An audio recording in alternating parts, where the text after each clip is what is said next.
top and bottom, yeah? All good? Yep. So her hands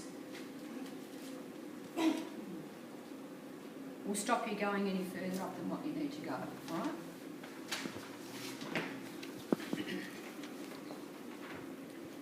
And we're going to put the oil on. Yep. Finger frictions to the intercostals and lower border of the ribs, lightly at first and then deeper to release muscle tension.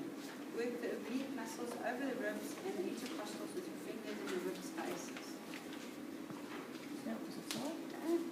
Okay, what we're going to do here when we do it though is we're going to work our way, again, hand behind, we're going to work our way. Remember the ribs go down and up to the side.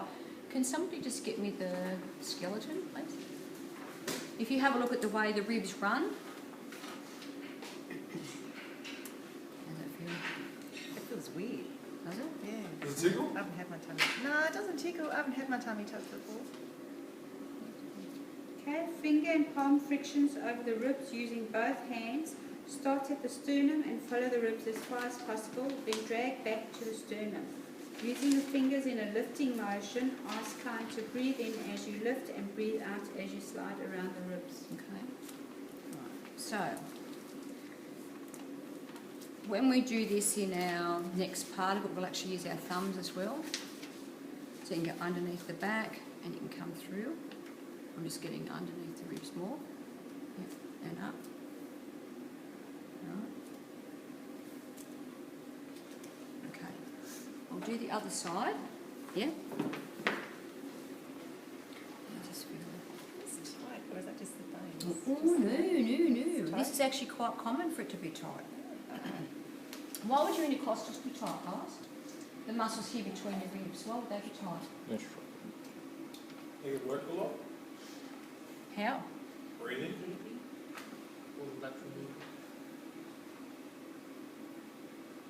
You're doing it, Tommy, you're showing us exactly. What about posture? What about posture? Look. Most people sag in their posture, yeah? Okay. Then what I'm going to do is I'm going to come down, yep, underneath, and back up again. Okay. And come down, and then come down, and then come up again. Alright. And you can, this is one time when it's actually good to come back up again.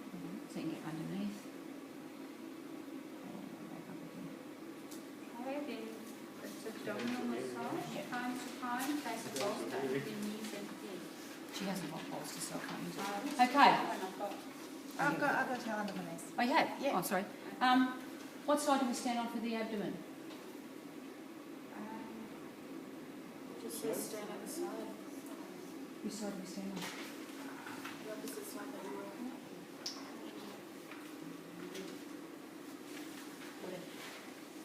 You want me to stand on this side?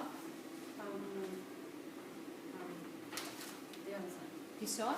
Why do I need to stand on the right side? Colons on that side starts there. Oh, that's it is. Intestines. Beautiful. Okay. Large intestine. Up on the right, cross the top, so transverse, descending. So ascending, transverse, descending. Why don't we want to go the other way? Because we're going to push everything back up inside, are we? So if we've got people who are constipated or anything, we really, really need to make sure that we never do it on the left-hand side. If you're really good and want to stand on the left-hand side, you've got to know you've still got to go that way. So I reckon it's just easier to go onto the... On the right. On the right. Okay, so... Circular effleurage using the right hand. Draw circular movements around navel and over the small intestine. Right hand remains in contact with skin. Left hand follows the right hand and jumps over the wrist. Okay, look good? So, right hand just does a circle. Okay? Left hand does the jump. So when you get to here, the left hand is the one that jumps over. The right hand just keeps moving. Alright? Kneading, work across the abdomen. Okay, and we're going to need... And there's lots to need. Me too. I was just going to say no, there isn't. Okay, so we're going to go across, Okay, kneading. searching movements, small circular anti-clockwise movements, working in a clockwise direction around the abdomen, up the ascending colon, across the transverse colon, and down the descending colon. Now, it sounds sort of a bit odd because we've got to do anti-clockwise going clockwise. But remember to do that. Don't go inwards when you're trying to do it because it's actually really hard to go inwards. You want to go outwards. And if you've got someone who's constipated, this is really, really good to get stuff moving. A lot of times you'll actually find people will go to the toilet after you finish doing this anyway. It's good for kids, little kids. Yeah, with absolutely. this. Yeah. So, I have a question. What's the youngest? I know, because it's a great question about the constipation thing. you think it is? We haven't heard it yet. But what's the youngest age that you could do that to, like a child or person? A child. Good question. Right.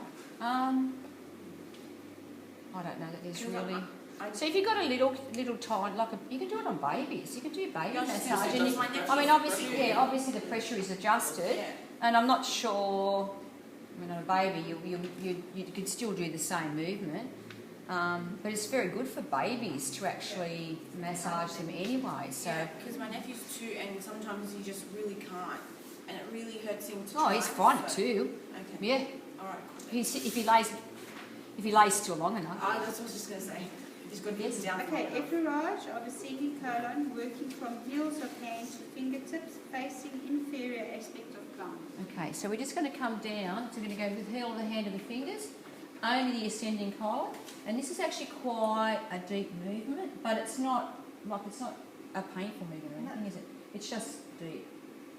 Okay, so what we're trying to do is get anything that's in there starting to shift around, yeah? Yep. Deep sliding movements of ascending colon across the transverse colon and down the descending colon. Okay, so we can come up this way. Deep sliding movements, yes? Across and then down. Okay, that's again going deep. You can go upwards, but I actually find it's much easier to go this way because if you try to go that way, you kind of dig your fingers into them and it doesn't feel really comfortable. So we're going to go up and across and down. Crossover effleurage, pulling the oblique muscles up the sides and towards the navel.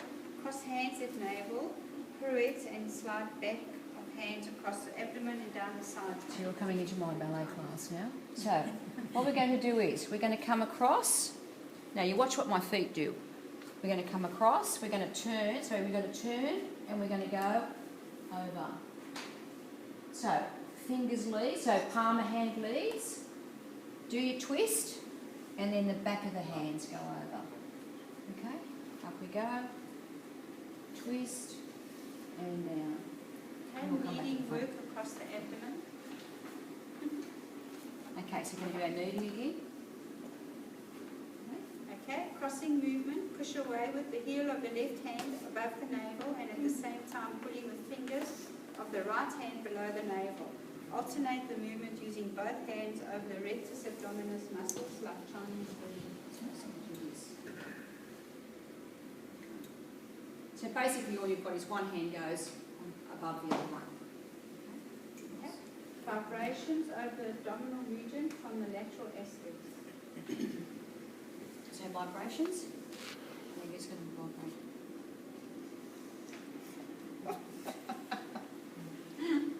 So I can vibrate myself. Repeat crossover effleurage. Okay, so we come back to here. We're going to do our pirouette again. And over. Pirouette. Yep. Effleurage glide outwards from the base of the ribs under the back until fingers meet. Lift the hands back gently off the table and glide your hands back to the starting position at the pelvis. Okay, so we're going to do this.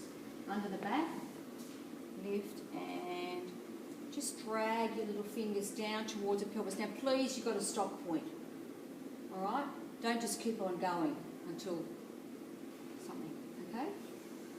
So, effleurage, underneath, up and down. Nice? Okay. Remove oil, replace towels to drag lines across them.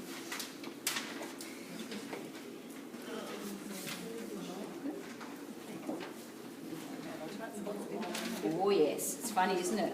Okay, so just leave that there.